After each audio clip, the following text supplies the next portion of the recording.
نحمده ونصلي على رسوله الكريم اما بعد فاعوذ بالله من الشيطان الرجيم بسم الله الرحمن الرحيم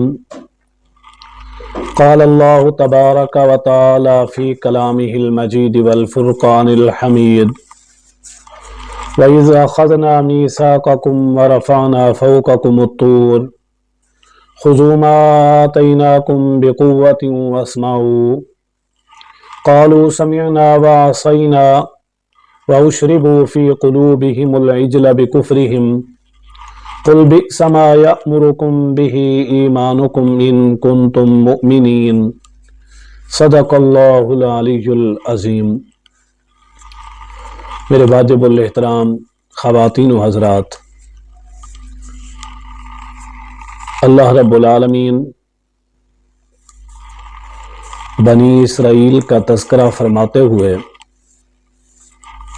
ارشاد فرماتے ہیں وَإِذْ أَخَذْنَا مِيثَاقَكُمْ وَرَفَعْنَا فَوْقَكُمُ الطُّورَ،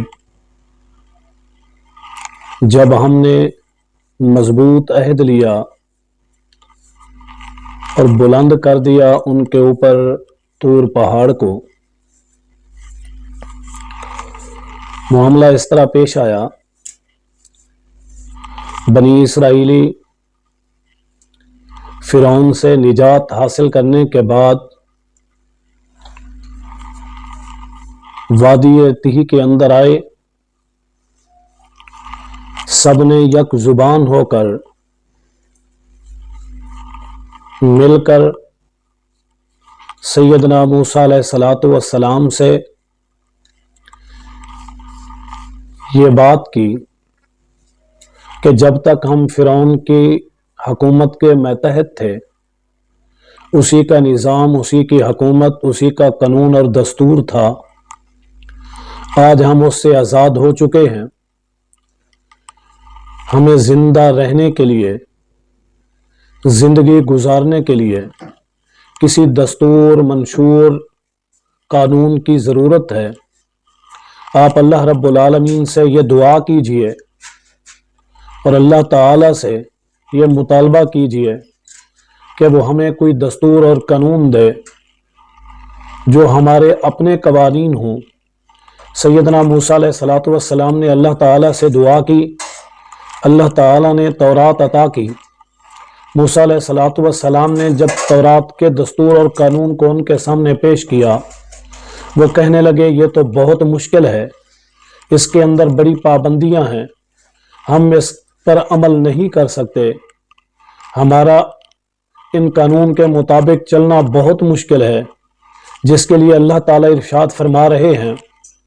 پھر ہم نے ان سے پکا عہد لیا اور بلند کر دیا ان کے سروں پر طور پہاڑ کو۔ خذوا ما آتیناکم، پکڑو اس کو جو ہم نے تمہیں عطا کی، یعنی تورات، بقوتوں، مضبوطی کے ساتھ، واسمعوا، اور سنو، قالوا عصینا، یعنی اللہ تعالی نے بنی اسرائیلیوں کے اوپر طور پہاڑ کو معلق کر دیا اور یہ حکم دیا کہ یہ تورات کی کتاب ہے، اسے مضبوطی سے پکڑو، اس کو سنو، اگر تم نے اس پر عمل نہ کیا تو پھر طور پہاڑ کو تمہارے اوپر ڈال دیا جائے گا اور تمہیں اس کے اندر کچل دیا جائے گا۔ قالوا سمعنا وعصینا، وہ یہودی کہنے لگے ہم نے سن لیا لیکن ہم نہیں مانتے۔ وَأُشْرِبُوا فِي قُلُوبِهِمُ الْعِجْلَ، اور پلا دیا گیا ان کے دلوں کے اندر، ڈال دی گئی ان کے دلوں کے اندر بچھڑے کی محبت، بسبب ان کے کفر کے۔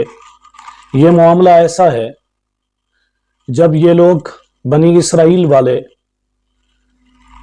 فرعون سے نجات لے کر آئے، بنی اسرائیل کی عورتوں نے قبطی عورتوں سے زیورات مانگے۔ قبطی سے مراد فرعون کی عورتیں ہیں، فرعون کا قبیلہ ہے۔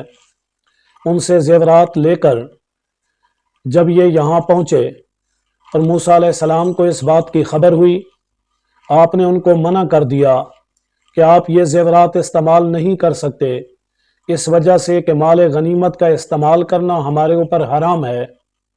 یاد رکھیں، مال غنیمت کا استعمال سوائے امت محمدیہ کے کسی پر جائز نہیں تھا، اس لیے آپ نے حکم دیا کہ یہ ہمارے لیے ناجائز ہے، حرام ہے۔ ان عورتوں نے اس سونے کو، ان زیورات کو جنگل کے اندر پھینک دیا۔ اسی قوم میں سے، بنی اسرائیل میں سے ایک قبیلہ سامرا تھا، جس قبیلے کا ایک شخص موسیٰ بن ظفر سامری بڑا چلاک اور مکار تھا۔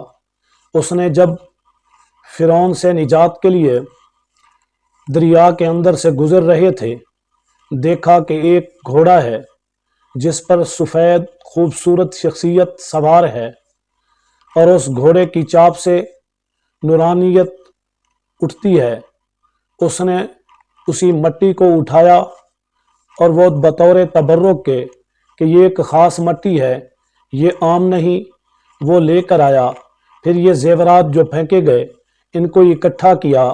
ان زیورات سے جو سونا جمع ہوا، اسی سونے کا ایک بچھڑا بنایا۔ پھر اسی بچھڑے کے اندر سیدنا جبرائیل علیہ الصلوۃ والسلام کے گھوڑے کے پاؤں کے نیچے والی مٹی جو بطور تبرک اس نے اٹھائی تھی، اسے اس کے اندر ڈالا۔ جب وہ مٹی اس کے اندر ڈالی گئی، پھر وہ بچھڑے کی آواز آنے لگی، وہ ٹی ٹی ٹی کرنے لگا۔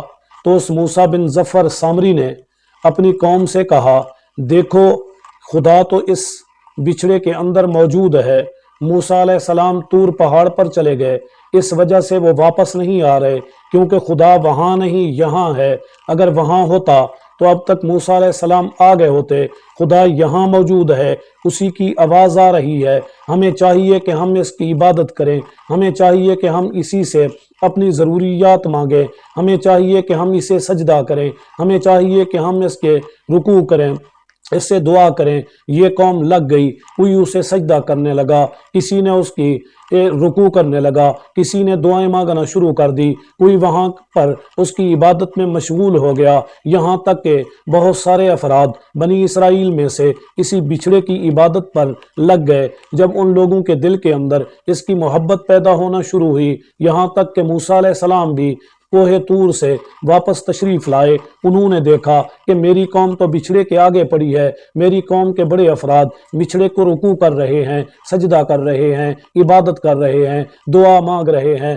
سیدنا موسیٰ علیہ الصلوۃ والسلام نے اس کیفیت کو دیکھا کہ ان کے دلوں کے اندر اس بچھڑے کی عبادت محبت پیدا ہو گئی۔ اب یہ کس لیے پیدا ہوئی؟ اللہ تعالیٰ نے جواب دیا، بکفرہم، بسبب ان کے کفر کے، بسبب ان کی نافرمانی کے۔ آپ صلی اللہ علیہ وسلم سے اللہ تعالیٰ فرما رہے ہیں کہ آپ ان سے کہہ دیجئے، بئس ما، بہت بری ہے وہ چیز، یأمرکم بہ ایمانکم، جو تمہیں حکم دیتی ہے بسبب تمہارے ایمان کے کہ تم اس بچھڑے کی عبادت کرو۔ یہ بری چیز ہے، یہ برا ایمان ہے، یہ برا کام ہے جس نے تمہیں اس انداز میں اس بچھڑے کی عبادت پر لگایا۔ اگر تم مومن ہوتے تو یہ کام ہرگز نہ کرتے۔